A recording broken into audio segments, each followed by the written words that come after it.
প্রিয় BA fifth সেমিস্টারের ছাত্রছাত্রীরা, আজকে আমি যে বিষয় নিয়ে আলোচনা করব সেটি হচ্ছে তোমাদের যে পলিটিক্যাল সায়েন্সের SEC A2 পেপারটি রয়েছে, আন্ডারস্ট্যান্ডিং দ্য লিগাল সিস্টেম। এই পেপার থেকে আজকে আমি আলোচনা করব তোমাদের গুরুত্বপূর্ণ বাছাই করা লাস্ট মিনিটের প্রশ্নগুলো নিয়ে। যে স্টার মার্ক প্রশ্নগুলো বলে দেবো সেগুলো যদি ভালো করে তোমরা অনুশীলন করো, তোমরা এখান থেকে অনেক অনেক প্রশ্ন কিন্তু কমন পাবে। তো চলো কথা না বাড়িয়ে চলে আসবো মূল আলোচনায়। তো ভিডিওটি প্রথম থেকে শেষ পর্যন্ত দেখার অনুরোধ রইল, এবং তোমাদের কোন কোন সাবজেক্টের সাজেশান লাগবে সেগুলো তোমরা কমেন্ট বক্সে লিখে জানিও। আমি এক এক করে তোমাদের কিন্তু ভিডিও আপলোড করব। তো গুরুত্বপূর্ণ প্রশ্ন প্রথমেই মডুল 1 থেকে 10 নম্বরে কী পড়বো, প্রথমেই পড়বো হাইকোর্টের লেখ্য জারি করবার ক্ষমতাটি বর্ণনা করো। অত্যন্ত গুরুত্বপূর্ণ এই প্রশ্নটি অবশ্যই পড়বে। জনস্বার্থ মামলার নীতি বর্ণনা করো। ভারতীয় বিচার বিভাগ যে বিচার বিভাগীয় সংযম পালন করে তা উদাহরণসহ আলোচনা করো। এটিও স্টার মার্ক, মানে 1 এবং 3 নম্বরের প্রশ্নটি অবশ্যই পড়বে। তার সাথে পড়বে ভারতের সুপ্রিম কোর্টের লেখ্য জারি করার এখতিয়ারের ওপর একটি টিকা লেখো। এই 3টি প্রশ্ন পড়লে আশা করি তোমরা একটি 10 নম্বরের প্রশ্ন কমন পেয়ে যাবে। তবু আরেকটি প্রশ্ন যদি তোমরা পড়তে চাও, সেক্ষেত্রে প্রশাসনিক ট্রাইব্যুনালের বৈশিষ্ট্যগুলি আলোচনা করো, এই প্রশ্নটি দেখতে পারো। চলো এরপর চলে আসবো আমরা পরবর্তী আমাদের গুরুত্বপূর্ণ 15 নম্বর প্রশ্ন। তাই মডুল 1 থেকে মাত্র 5টি দিয়েছি, তার মধ্যে তোমাদের মাত্র 3টি আমি স্টার মার্ক প্রশ্ন দিয়েছি। তার মানে স্টার মার্কগুলো 3টি যদি করে নাও, আশা করি তোমরা একটি 10 নম্বর পেয়ে যাবে, এবং যদি তোমরা রিস্ক নিতে না চাও তাহলে আরও বাকি দুটোটি করে যেতে পারো।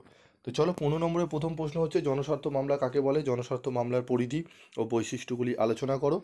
ভারতের বিচার বিভাগের অতি সক্রিয়তার ওপর একটি টিকা লেখো, অত্যন্ত গুরুত্বপূর্ণ। ভারতের ফৌজদারি বিচার ব্যবস্থার একটি চিত্র অঙ্কন করো। বিশেষ আদালত হিসাবে অপ্রাপ্ত বয়স্কদের আদালতের গুরুত্ব লেখো, অত্যন্ত গুরুত্বপূর্ণ। এই 4টি প্রশ্ন করবে, তার মধ্যে পড়বে 1 নম্বরের প্রশ্নটি, 2 নম্বরের প্রশ্নটি এবং 4 নম্বরের প্রশ্নটি। এই স্টার মার্ক প্রশ্নগুলো অবশ্যই অবশ্যই খুব ভালো করে দেখে যেও, দেখবে তোমরা অনেকটাই পরীক্ষায় কিন্তু উপকৃত হবে। চলে আসবো আমাদের মডেল 2 থেকে। মডেল 2 থেকে গুরুত্বপূর্ণ প্রশ্নের মধ্যে 1 নম্বর প্রশ্ন হচ্ছে, ঠিক আছে, ডেলিমিটেশন অ্যাক্ট 2002 এর ওপর একটি টিকা লেখো। গ্রাম ন্যায়ালয় আইন 2008 মূল দিকগুলি আলোচনা করো, অত্যন্ত গুরুত্বপূর্ণ প্রশ্ন। দলত্যাগ বিরোধী আইনের ওপর একটি টিকা লেখো, এই প্রশ্নটিও খুবই গুরুত্বপূর্ণ প্রশ্ন। পরপর 3টে প্রশ্নই তোমাদের কিন্তু ভালো করে পড়তে হবে। লোক আদালতের উদ্দেশ্য বর্ণনা করো, 4 নম্বর প্রশ্ন। 5 রয়েছে ভারতের অধস্তন আদালতের কার্যাবলী আলোচনা করো। 1950 সালের জনপ্রতিনিধিত্ব আইনের মূল বৈশিষ্ট্যগুলি আলোচনা করো। এই যে 6টা প্রশ্ন আমি বললাম, তার মধ্যে প্রথম 3টি প্রশ্ন অবশ্যই খুব ভালো করে পড়বে, এবং যদি তোমাদের মনে হয় যে আরও 2টি প্রশ্ন পড়তে পারবে, তাহলে অবশ্যই তোমাদের 4 এবং 5 নম্বরের প্রশ্নটি ভালো করে করে যাও।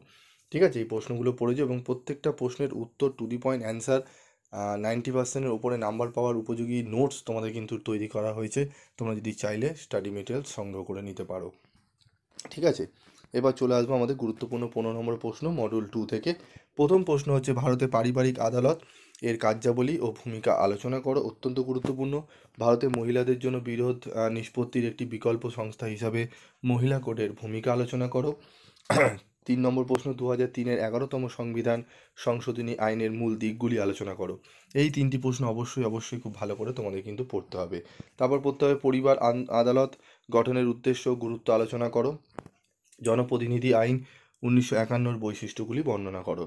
ঠিক আছে, এই যে প্রশ্নগুলো বললাম, এই প্রশ্নগুলো যদি ভালো করে করে যাও, একদম তোমরা নিশ্চিন্ত থাকো, প্রশ্ন তোমরা কিন্তু অনেক অনেক প্রশ্নপত্রে কমন পাবে। ঠিক আছে, আর তোমরা যারা মনে করছো শুধু ইয়ার ভিত্তিক প্রশ্ন পড়বে, ঠিক আছে, ইয়ার পড়তে পারো। ইয়ারের মধ্যেও কিন্তু অনেক প্রশ্ন হয়ে যাচ্ছে, তার মধ্যে থেকেও তোমাদের কোন প্রশ্নগুলো একদম আসার মতো সেগুলো কিন্তু আমরা বেছে দিচ্ছি। তো এই প্রশ্নগুলো ভালো করে করো, দেখবে অনেকটাই তোমরা উপকৃত হবে। আজকের মতো ভিডিওটি এইটুকুই, দেখা হচ্ছে পরবর্তী ভিডিওতে। সকলে ভালো থেকো, সুস্থ থেকো।